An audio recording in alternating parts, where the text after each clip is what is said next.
사흘째 되는 날에 갈릴리 가나에 혼인잔치가 있었다.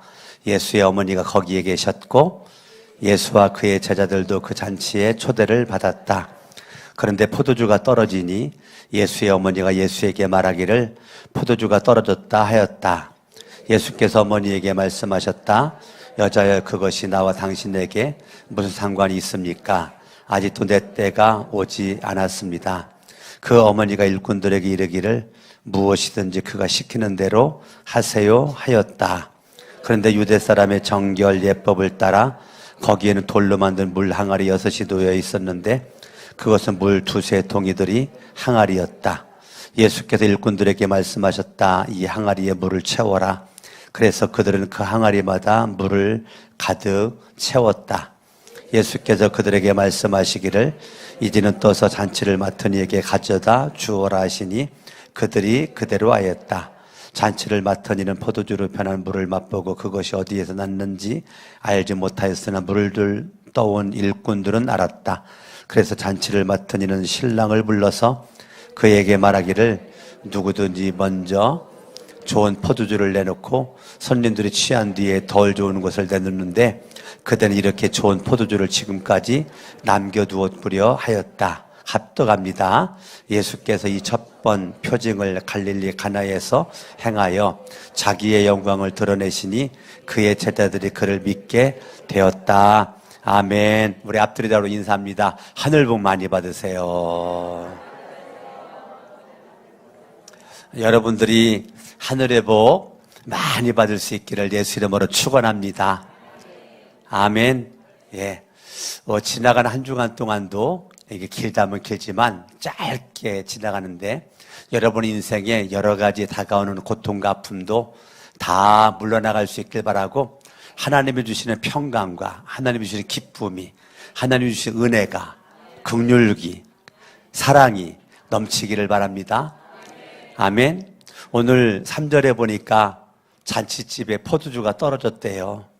잔치집에는 포도주는 기쁨의 상징이거든요. 기쁨의 상징인데 포도주가 떨어졌대요. 여기 잠깐 접어두시고 시편을 한번 보면 시편 104편 15절을 보니까 시편 104편 15절에 그런 말이 있어요.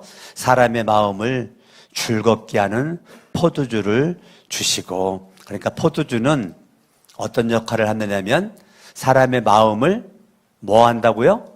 즐겁게 한다고요. 그러니까 혼인잔치에 사람의 마음을 즐겁게 흥을 돋구는 것이 있는데 그것이 포도주인데 오늘 요한복음 2장에 지금 문제가 뭐예요? 이 혼인잔치에 사람의 마음을 즐겁게 하고 기쁘게 하는 포도주가 떨어졌다는 거예요. 심각한 거죠? 혼인잔치, 즐거움과 기쁨을 주는 포도주가 떨어지니까 초대한 손님들은 많이 있는데 그 손님들이 포도주를 먹어야 기쁨이 있고 즐거움이 있는데 포도주가 떨어져요.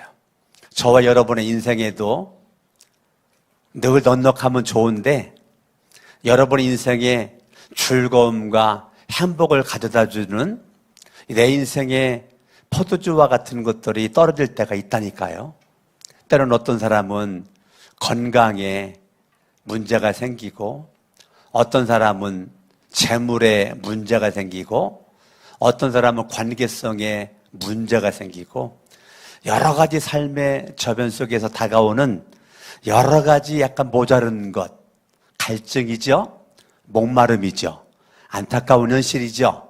늘 넉넉함이 우리에게 있기를 원하지만 내 마음은 원인데 마음의 원대로 채워지지 않는 그런 부족함, 이 부족함은 우리들을 힘들게 만든단 말입니다. 오늘 요한복음 2장 3절에 포도주가 떨어졌어요. 포도주가 떨어졌을 때 예수의 어머니가 예수에게 말하기를 포도주가 떨어졌다. 지금 포도주가 떨어지면 가장 먼저 발을 동동 굴러야 될 사람이 누구냐면 잔치집을 열은 잔치집의 주인이란 말이에요. 잔치집의 주인이 발을 동동 굴러가면서 어떻게 하냐고, 포도주가 떨어졌다고, 큰일 났다고 그래야 되는데 성경은 잔치집의 주인이 등장하지 않아요. 예수님은 1절에 보니까 혼인잔치가 갈릴리 가나에서 있었는데 예수의 어머니가 거기에 계셨고, 1절은 그렇게 시작하거든요. 그러니까 가까운 친척이든지 가까운 이웃이든지 예수님의 어머니가 가서 부담 없이 흉엄물 없이 그 자리에서 잔치를 돕는 역할을 지금 하고 있는 거예요. 예수님의 어머니가 잔치를 벌인 것이 아니에요. 혼인잔치에 예수님의 어머니가 이를 도와주러 갔단 말입니다. 그런데 그 잔치집에 2절에 보니까 예수님의 제자들도 잔치에 초대를 받아가지고 예수님도 제자들도 거기에 있었어요. 그런데 문제가 뭐냐면 포도주가 떨어졌다는 거예요. 심각성이죠. 심각한 겁니다. 포도주가 떨어졌어요. 다른 것은 몰라도 뭐는 떨어지면 안 돼요? 포도주는 떨어지면 안 되는 거예요. 그런데 포도주가 떨어졌어요. 근데 성경은 갑자기 예수님의 어머니가 등장을 하면서 예수의 어머니가 예수에게 말하기를 포도주가 떨어졌다라고 말한 거죠. 자, 지금 포도주가 떨어진 것에 대한, 포도주가 부족한 것에 대한 민감성, 민첩성, 상황 판단이 빠른 거죠. 사람을 만나보면 이런 사람이 있어요. 예수님의 어머니와 같은 사람이 있어요. 내가 주인이 아니어도 마치 주인인 것처럼 주인의 마음을 가지고 열정적으로 일을 하는 사람이 있어요. 뭐를 맡기든지 최선을 다해서 하고 있는 사람이 있어요. 이런 사람에게는 뭐가 보여요? 포도주가 떨어져 가고 있는 게 보이는 거란 말이에요. 포도주가 지금 떨어졌는데 주인은 아직 감각을 가지고 있지 않는 것 같아요. 심각성을 가지고 있는 것 같지 않아요. 그런데 예수님의 어머니가 그거를 다 발견했어요. 인생의 문제를 발견했다고요. 혼인잔치의 문제를 발견했다고요. 여러분이 인생을 살아갈 때 여러분의 가정이나 여러분의 인생에 또 직장이나 사업에 또 교회에 나름대로의 문제의 심각성을 여러분들이 발견했을 때 그거를 어떻게 하는가? 예수님의 어머니처럼 예수님의 옆에 가지고 가는 것이 중요합니다. 우리도 떨어질 수 있다니까요. 우리도 포도주가 떨어질 수 있어요.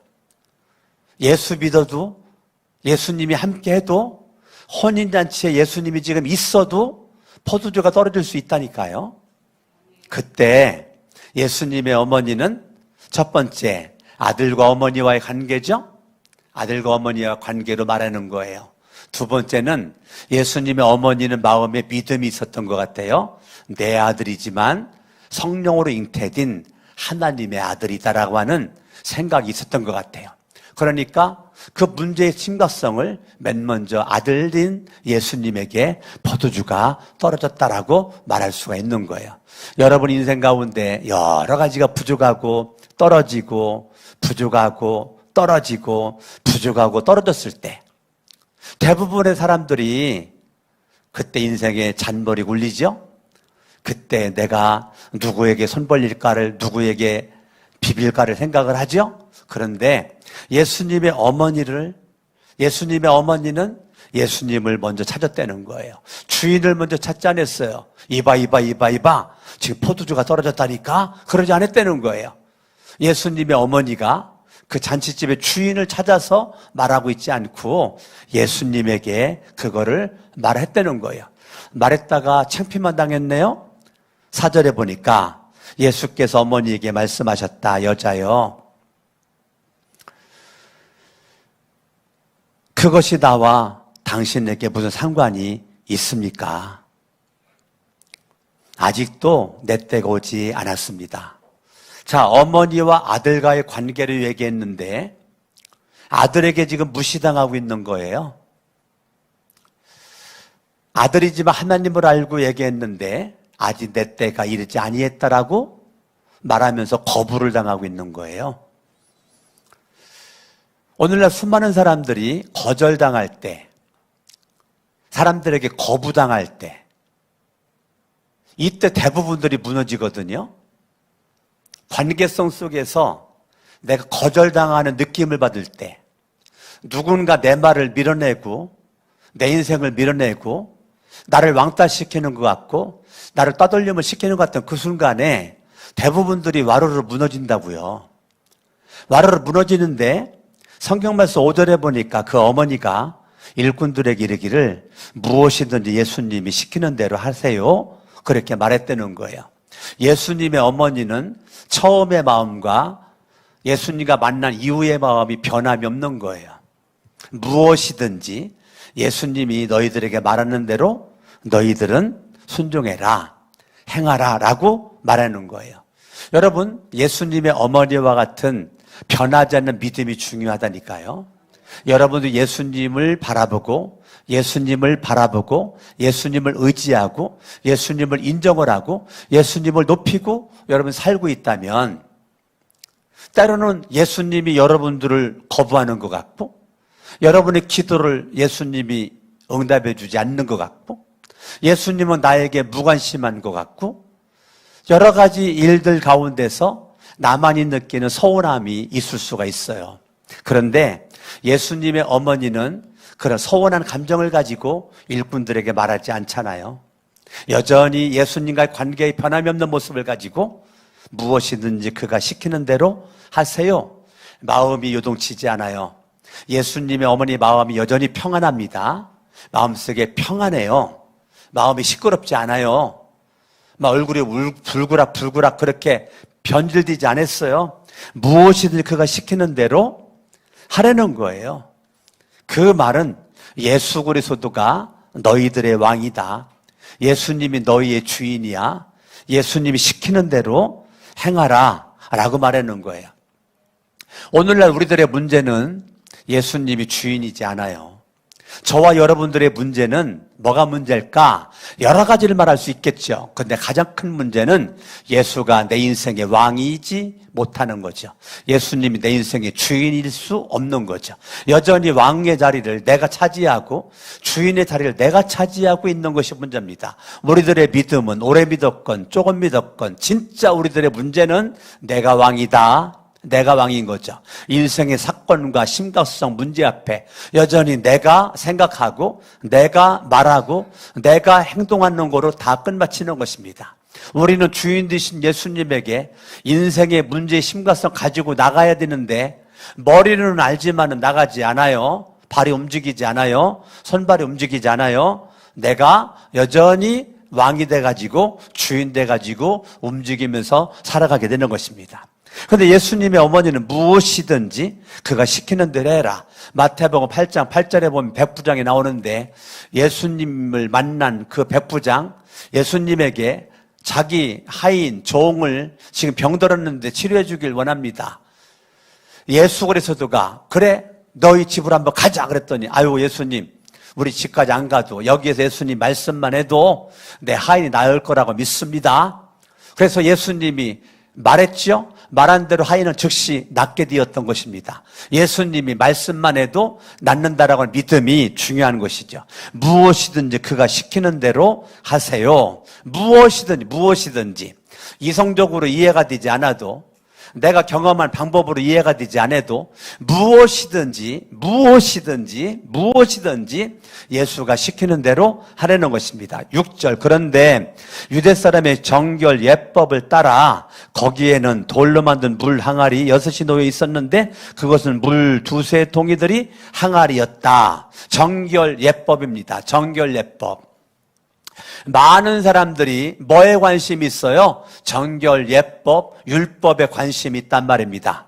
그러다가 보니 사람들이 예배의 형식은 있는데 거기에 사랑이 없는 거예요. 예배의 형식은 있는데 거기에 용서도 없고 긍휼도 없는 거예요. 사람들이 주일날이라 예배를 드리는데 그냥 주일날이기 때문에 와서 예배 드리는 거지 내 마음속에 예수님에 대한 사랑의 마음을 가지고 이 성전으로 달려오지 않는다니까요. 정결 예법에 따라서만 움직인다니까요. 나 오늘 주일 지켰어. 나 1시간 예배 드렸으니까 나 주일 지킨 거야. 나 그냥 지킨 게 아니야. 나 11조도 가지고 왔고 감성금도 가지고 왔고 나 예물도 드렸고 나 찬양도 했고 나 기도도 했으니까 주일 예배 지켰어. 사람들이 정결 예법의 마음을 가지고 있는 것입니다. 7절 같이 한번 읽어봐요. 7절 말씀 시작. 예수께서 일꾼들에게 말씀하셨다. 이 항아리에 물을 채워라. 그래서 그들은 항아리마다 물을 가득 채웠다. 자, 사람들의 문제는 정결의 그런 예법은 있는데, 율법은 있는데, 문제가 뭐냐면 예수님의 어머니가 가지고 있는 절대적 그 믿음, 이 일꾼들이 가지고 있는 순종함이 없는 것이죠. 예수께서 일꾼들에게 말씀하셨어요. 이 항아리에 물을 채워라. 예수님이 말하면 첫 번째 반응, 싫습니다. 첫 번째 반응, no. 첫 번째 반응, 안 됩니다. 첫 번째 반응, 난 안 합니다. 예수님이 말씀을 하건 말건 듣기는 들었는데 꿈쩍하지 않아요. 꿈쩍하지 않아. 마음속에 no, 예수님의 말씀을 밀어내는 사람이 있죠. 두 번째 사람은 예수님의 말씀에 그냥 순종하는 척하는 거죠. 마음에 예수님 사랑하는 열정이 없이 그냥 순종하는 척하는 거예요. 세 번째는 그들은 항아리마다 물을 가득 채웠다. 기쁨으로 감사함으로 넘치도록 그들은 순종과 복종을 하고 있는 모습이죠. 자, 하나님의 역사는 누구에게 역사하는가? 하나님의 역사는 노 하는 사람에게는 하나님이 일할 수가 없어요. 하는 척하는 사람에게 하나님이 역사할 수가 없어요. 물로 포도주가 될 수 있는 것은 그들은 항아리마다 물을 가득 채웠다. 이렇게 기쁨으로 감사함으로 충만함으로 넘치도록 순종할 때 주님이 역사하게 되는 것입니다. 여러분들이 예수를 믿는데 늘 인생이 부족하죠? 떨어진 게 많죠? 힘든 게 많은데 왜 그게 자꾸 변함이 안 될까? 왜 개선이 안 될까? 왜 자꾸 물로만 있을까? 왜 포도주가 없을까? 포도주가 떨어진 즐거움과 기쁨이 없이 예수를 믿는데 나는 기쁘지 않아. 예수를 믿는데 즐겁지 않아. 예수를 믿는데 행복하지 않아. 난 여전히 목말라. 여전히 갈증이 나. 여전히 힘들어. 여전히 못 살겠어. 여전히 짜증나. 인생 힘들고 어려워. 왜 그러죠? 왜 그럴까? 주의 말씀이 여러분들에게 순종함으로 이루어지지 않기 때문이에요. 하나님의 말씀이 생명의 양식으로 들려지고 믿어지고 순종을 해야 되는데 늘 내 마음속에 사람 말 밀어내듯이 내 마음에 안 들면 안 하는 거죠. 아무리 강석원 목사가 주부에다가 광고를 하고 카톡에 문자를 보내도 뭐 별짓을 다 해도 꿈쩍하지 않아. 안 본 척 했더래요. 카톡 문자 보내도 안 본 척 했더래요. 반응이 없어. 여러분, 반응은 실력입니다. 따라합니다. 반응은 실력이다.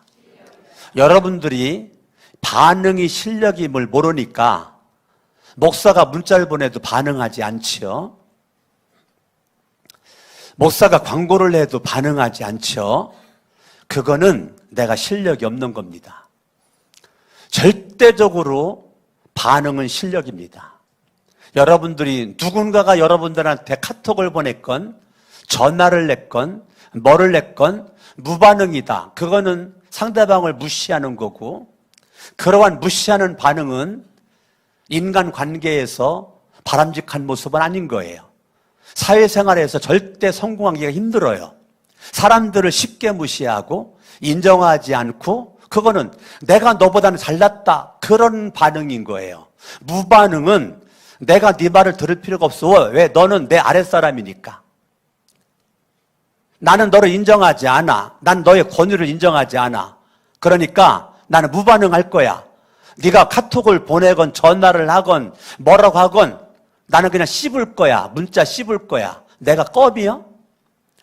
강석원 목사 껌이 아니죠.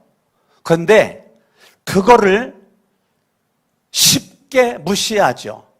그럴 때 뭐 저는 막 굉장한 무시당한 느낌 가운데 마음이 허하니까 예수님께 기도하죠. 물론 나는 주님께 그것에 상처받고 어려움당하지 않고 가는데 그렇게 무시하는 영적인 권위를 인정하지 않는 내 나름대로 방종의 삶을 살아가는 그런 사람들에게 포도주가 있을 수가 있냐고요. 아무리 여러분들이 목사가 광고라고 뭐를 해도 거기에 요동치 않고, 여러분 주부에 칼럼을 썼는데요, 칼럼을 한번 보세요. 여러분 이 칼럼에 대한 반응이 중요합니다. 기적을 일으키는 다음 세대를 위해 5시간 기도해야 합니다. 그러면 반응이 있는 사람들은 벌써 가슴이 벌렁거려야 돼요. 기적을 일으키는 다음 세대를 위한 5시간 기도회를 한다고? 뭐지? 기적을 일으키는 다음 세대를 위한 5시간 기도회를 9월 10일 날 오후 2시부터 7시까지 5층 본당에서 합니다. 가슴이 막 벌렁거려야 되는 거예요. 하나님께서는 거룩한 새 성천교회를 60여 년 전에 세워주셨습니다. 지금 우리 교회는 오직 하나님만 바라보며 기도하여 하나님은 분명히 살아 역사하고 계심을 알아야 할 때입니다. 아무리 어려워도 앞에 보이지 않고 손에 잡히는 것이 없어도 딱 끝까지 포기하지 않고 믿고 기도하고 또 기도할 때 하나님께서는 반드시 응답하실 것입니다. 할렐루야. 야, 5시간 기도회? 여러분 그래야 된다니까요. 성도 여러분들의 기도를 통해 하나님이 세우신 거룩한 셈 성천교회는 반드시 부흥될 것이고 여러분의 가정을 세워나갈 것이고 자녀들을 하나님이 축복하실 것입니다. 아멘. 아멘. 하나님의 마음을 기쁘시게 하기 위해 5시간 기도를 통하여 은혜를 뛰어넘는 능력을 받고 각자 주어진 소명에 충실하기를 바랍니다. 느헤미야 8장에서 이스라엘 백성은 느헤미야를 중심으로 무너진 예루살렘 성벽을 재건하였습니다. 그리고 나서 이스라엘 백성들이 모여서 말씀 사경회를 가졌는데 학사 에스라는 수문학 광장에서 새벽부터 정오까지, 언제까지요? 새벽부터 언제까지?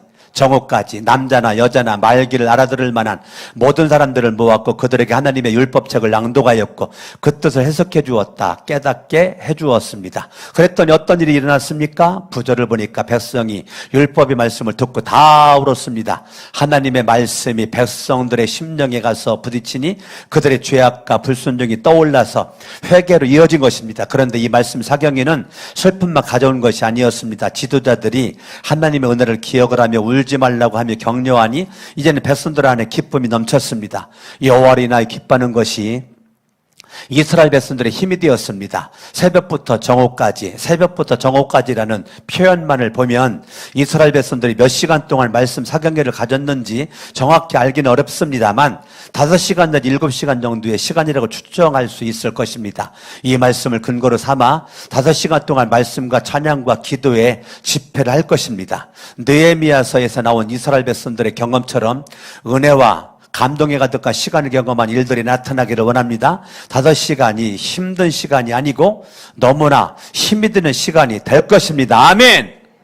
우리 거룩한 새 성천교회 성도님들과 함께 5시간이라는 시간 동안 은혜로운 말씀, 뜨거운 찬양과 기도로 하나님께 영광을 올려드리는 기도회를 믿음으로 준비합시다. 짧지 않은 시간임을 압니다. 5시간 동안 앉아있을 수 있을까 걱정하실 수도 있음을 압니다. 세 분의 박복규 목사, 황일구 목사, 조건신 목사님들이 오셔서 말씀을 선포하실 것입니다. 성도님들께서도 사모하는 마음으로 기도를 준비하여 참석하시면 좋겠습니다. 우리의 기도의 무릎이 약화되었기에 그 결과 말씀의 능력이 약화가 되고 성령 충만함이 약화가 되어 영적 나약함과 영적 빈곤함이 찾아온 것입니다. 기적을 일으키는 다음 세대를 위한 5시간 기도회가 하나님이 우리에게 들려주시는 음성과 만져주시는 손길을 통해 힘을 공급받는 은혜의 시간이 되기를 바랍니다. 시간과 장소를 정해놓고 기도의 분량을 쌓을 수 있는 기도회를 통해 주님 주시는 회복과 부흥이 우리 개인과 가정과 공동체에 임하기를 기대하며 간절히 기도합니다. 이 기도회를 통해 참석한 한 사람 한 사람이 장차 이 시대를 이끌어갈 영적 리더들이 될 것이라 확신합니다. 우리 교회가 기도의 영성을 회복하여 하나님의 거룩한 세대를 온전히 세워갈 수 있게 되기를 소망합니다. 영적 전쟁에서 승리하는 목회자와 성도들이 든든히 서가는 길은 말씀 위에 든든히 서서 쉬지 않는 기도를 통해 소명의식이 뜨겁게 유지가 되고 성령 충만함과 깨어있는 영성으로 무장되어야 합니다. 아멘. 아멘. 기적을 일으키는 다음 세대를 위한 5시간 기도에 9월 10일 있다. 여러분 가슴이 벌렁거립니까? 가슴이 뛰어요? 기대가 돼요? 여기에 주인공은 누가 돼야 됩니까? 내가 돼야 됩니다. 여러분 9월 10일을 위해서 준비기도 하시고 여러분들이 기적의 주인공 될 수 있도록 벌렁거리는 가슴을 가지고 여러분들이 있다면 여러분들은 첫 번째 노하는 사람이 아니고 두 번째 하는 척하는 사람이 아니고 그들은 항아리마다 물을 가득 채웠다라고 하는 여기에 포함이 되는 거라니까요. 혼인잔치에 있는 일꾼들과 같은 자세, 이런 마음, 순종과 복종의 마음, 이것이 중요한 것입니다.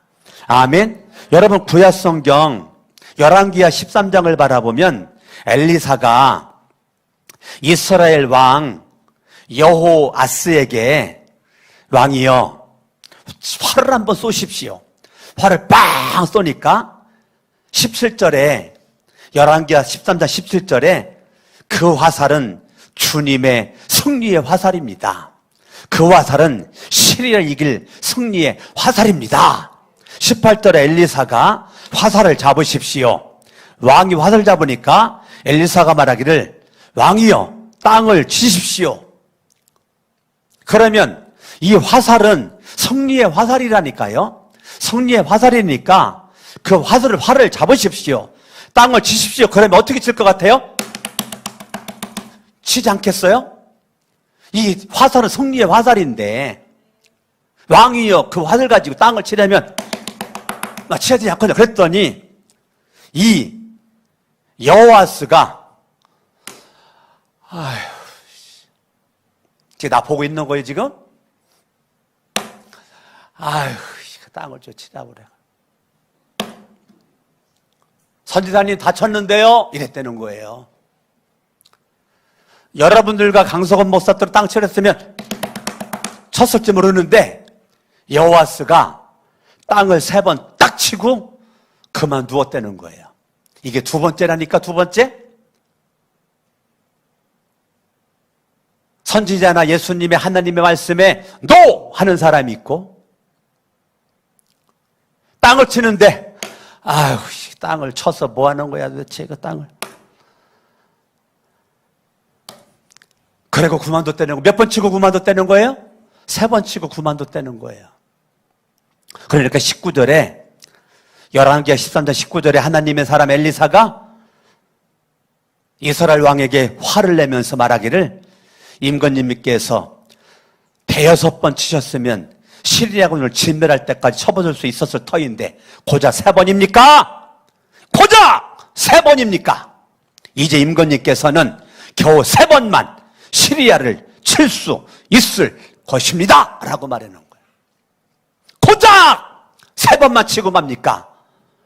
오늘날 수많은 사람들이 예수를 믿는데 고작 3번만 치고 마는, 믿는 것도 아니고 안 믿는 것도 아니고 찬 것도 아니고 뜨거운 것도 아니고 미적지근해가지고 듣는 것도 아니고 안 듣는 것도 아니고 순종하는 것 같은데 순종하지 않는 것 같고 순종하지 않는 것 같은데 순종하는 것 같고 이러한 모습으로 고작 3번만 엘리사가 화를 내면서 고작 3번만 치리까. 오늘날 수많은 성도들이 여기에 묶여 있다니까요. 오늘 요한복음 2장의 일꾼들처럼 기쁘고 즐겁고 신나는 모습으로 아구까지 물을 채우는 사람이 보기가 어렵다니까요. 오늘날 수많은 사람들이 예수를 믿고 있다고 했는데 노는 잘하는데 거절은 잘하는데 무반응은 너무너무 잘하는데 예스맨이 돼가지고 절대 기쁨과 순종함으로 기쁨 충만한 모습으로 막 날아다니면서 일하는 모습을 찾아보기가 어렵다니까요. 오늘날 수많은 사람들이 예수를 믿어도 예수를 믿는 믿음 가운데 살아가지만 여전히 어제도 물과 같은 인생, 오늘도 물과 같은 인생, 어제도 내 인생이 변화된 게 없어요. 지금도 변화되지 않았어요. 내일도 변화되지 않을 거야. 이런 모습 가지고 내 인생을 살아간다니까요. 오늘 여러분 요한복음 2장에 예수 그리스도를 만난 일꾼들의 이 반응이 그들은 항아리마다 물을 가득 채웠다. 오늘날 주님이 찾는 사람들입니다. 8절에 보니까 예수께서 그들에게 말씀하시기를 이제는 떠서 잔치를 맡은 이들에게 가져다 주어라. 아니, 지금 하인들이, 일꾼들이 물 갖다가 채웠다니까요. 물 갖다 채웠는데 이제 그 물 떠다가 손님들에게 주라는 거예요. 다른 사람들은 몰라도 일꾼들은 알잖아요. 그거 물 떠다 줬다 귀퉁배기 얻어먹을 수 있죠? 예? 그 물 떠다 주다가 귀퉁배기 얻어먹고 발로 걷어차이고 이놈의 새끼야 지금 너희들 뭐 지금 사람 가지고 장난치냐? 막 난리법석을 치우겠죠? 그런데 말입니다. 성경 말씀 보니까 8절에 그들이 그대로 하였다. 그들이 그대로 하였다. 예수님의 말씀이 이성적으로 안 맞아요. 예수님의 말씀이 이치에 안 맞는다니까? 안 맞는다니까요? 이치에 맞지 않아요. 이치에 맞지 않는 그 예수님의 말씀인데 그들은 순종을 뛰어넘어 복종을 하잖아요.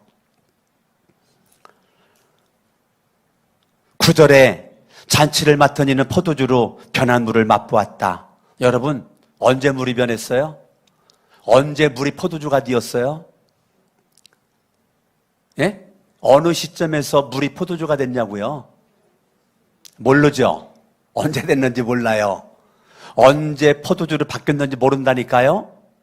그런데 물이 포도주로 바뀌어 있고 손님들이 그 포도주를 먹으면서 이렇게 말합니다. 10절에 누구든지 먼저 좋은 포도주를 내놓고 손님들이 취한 뒤에 덜 좋은 포도주를 내놓는데 그대는 어떻게 시간이 흘러갈수록 더 좋은 포도주를 이렇게 남겨두었다가 내놓냐? 이렇게 말해놓은 거예요. 이렇게 좋은 포도주를 지금까지 남겨두었다가 내놓는가라고 말해놓은 거예요. 분명히 물 떠다가 채웠고 물 떠다 줬는데 그게 포도주로 바뀌었는데 극상품 포도주, 좋은 포도주로 바뀌었다는 거예요. 그들이 그거를 먹고 너무너무 좋고 만족하고 즐겁고 신났다는 거예요. 할렐루야. 아멘. 여러분의 인생에 예수를 믿는데 여전히 물로 변하지 않고 변하지 않는 모습 가지고 사는 사람이 있어요. 목사님 아무리 설교를 해도 나는 안 변할 거예요. 목사님 아무리 문자 보내도요 나는 한 번 안 한다면 안 합니다. 목사님이 아무리 질문해도 난 대답하지 않습니다. 나 의지가 굳은 사람이에요. 안 변해요. 어제도 안 변했고 지금도 안 변하려는 마음을 가지고 예배를 드리고 있어요. 예배를 드리고 났는데도 안 변해요.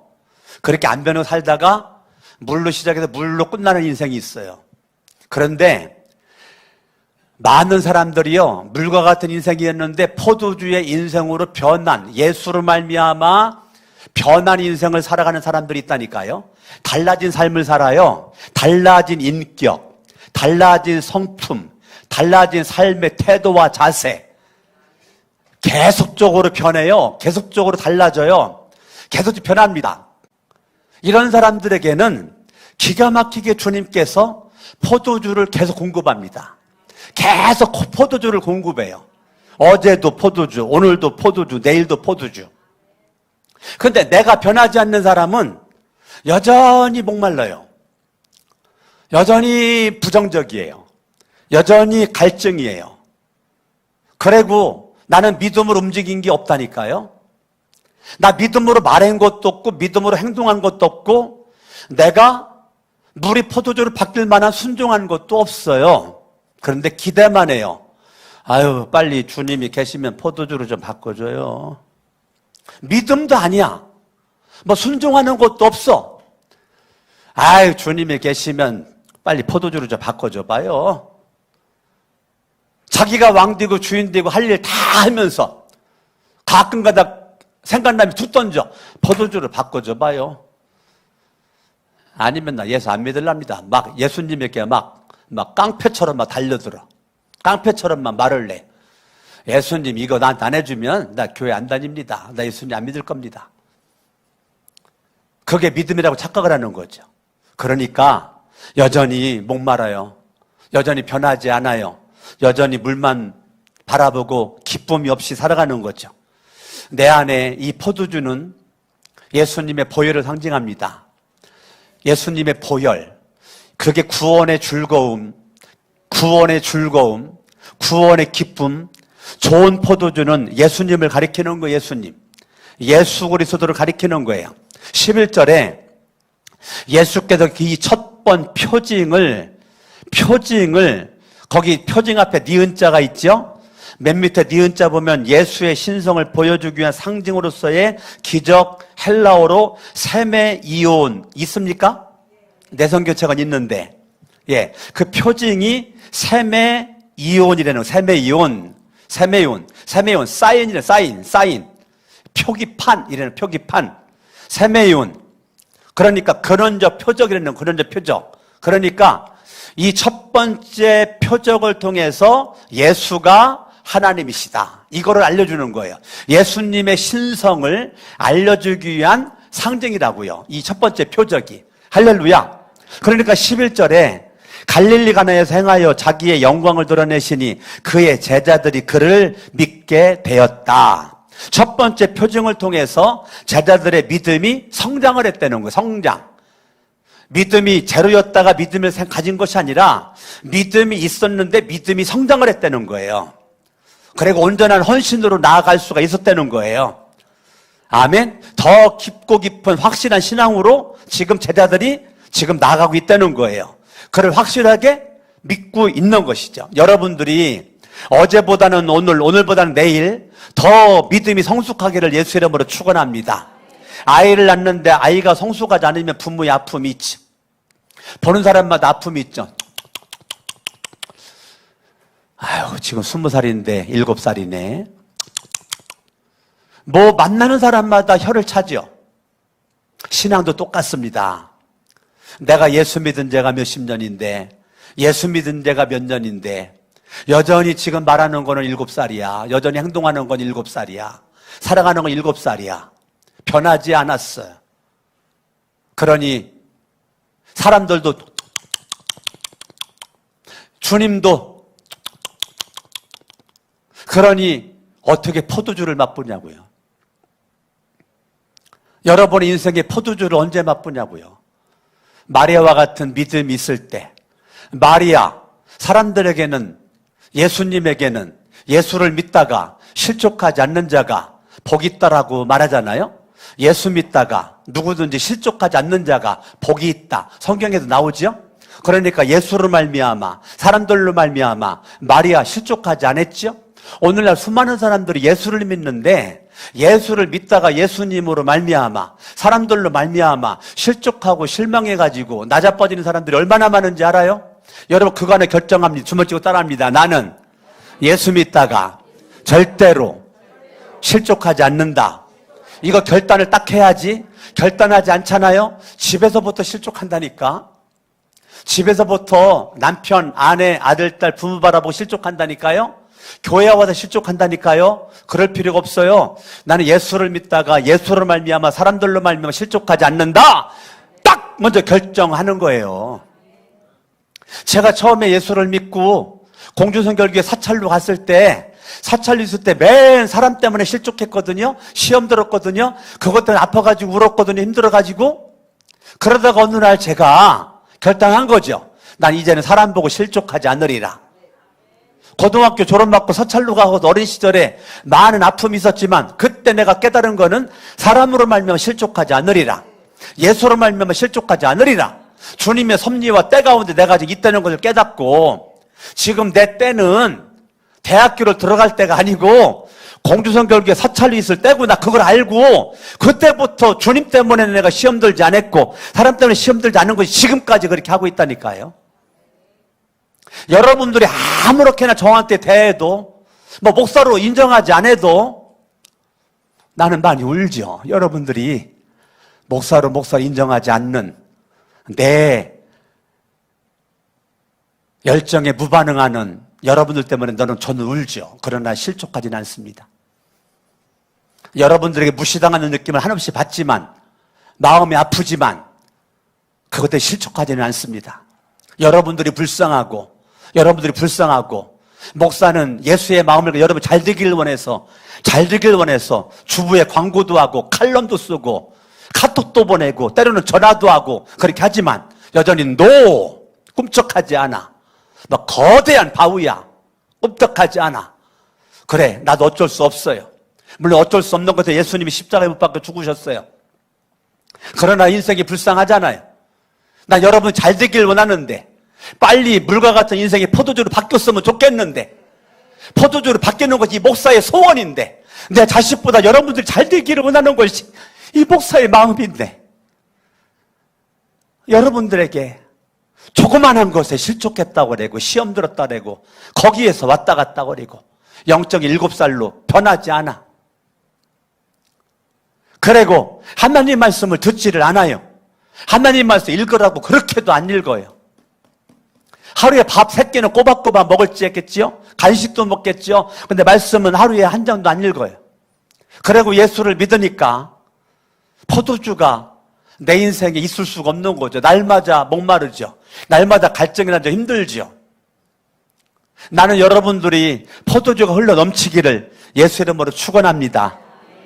아모스 9장 13절을 바라보면 산마다 단포도주가 흘러나와서 모든 언덕에 흘러 넘칠 것이다. 아멘. 아멘. 나는 우리 교회에서, 여러분의 가정에서, 여러분의 직장에서, 여러 사업장에서 포도주가 흘러나와서 모든 언덕에 흘러 넘쳐 날 흘러가는 포도주가 많은 사람들이 받아먹을 수 있고 공급받을 수 있기를 예수 이름으로 축원합니다. 나먹을 만한 포도주도 없어 발발발 떠는 그러한 연약한 인생이 아니라 포도주가 흘러나와가지고 흘러 넘치는 모습이 우리 가운데 있어져야 될 줄로 믿는 것입니다. 할렐루야. 아멘, 아멘, 아멘, 아멘. 저와 여러분의 인생 가운데 이 좋은 포도주 대신 예수 그리스도, 그분 저와 여러분들에게 늘 어제도 기쁨, 오늘도 줄 기쁨, 내일도 기쁨을 줄 것이라고요. 할렐루야. 아멘. 여러분, 영국의 명문대학교에서 학생들에게 시험을 보는데 요한복음 2장 1절부터 11절의 말씀을 가지고 논하라. 그래가지고 학생들이 이 시험 문제를 가지고 열심히 논하고 있는데 한 사람만 펜을 잡지 않고 창가 바깥에를 바라보고 먼 산만 바라보고 하늘만 바라보고 멀뚱멀뚱 있으니까 교수가 사랑하는 제자가 또 F학점 맞으면 안 되니까 너 지금 뭐 하는 거냐? 지금 친구들 다 쓰고 있는데 빨리 써야지. 예. 그렇게 해놓고 또 안 쓰고 있는 거예요. 시간 보니까 이제 얼마 시간 남지 않았는데 내 사랑하는 제자가 F학점, 너 아무것도 안 쓰면 F학점이야. 그러니까 너 뭐라도 좀 써. 그래야 내가 성의 점수라도 주지. 그렇게 했더니 펜을 딱 잡더니 이 학생이 한 줄 딱 쓰는 거예요. 그 학생이 조지 고던 바이런이라고 하는 사람이에요. 조지 고던 바이런, 이 사람이 한 줄 뭐라고 썼느냐면 물이 그 주인을 만나니 얼굴이 붉어졌습니다. 그거 한 줄 딱 쓰고 시험 문제 제출하고 나갔는데 반 전체에서 바이런만 100점을 맞았고 다른 학생들은 100점을 못 맞았다는 거예요. 영국의 낭만주의 시인 가운데 한 명이 바이런이 얼마나 멋있어요. 물이 그 주인을 만나니 얼굴이 붉어졌습니다. 기도하겠습니다.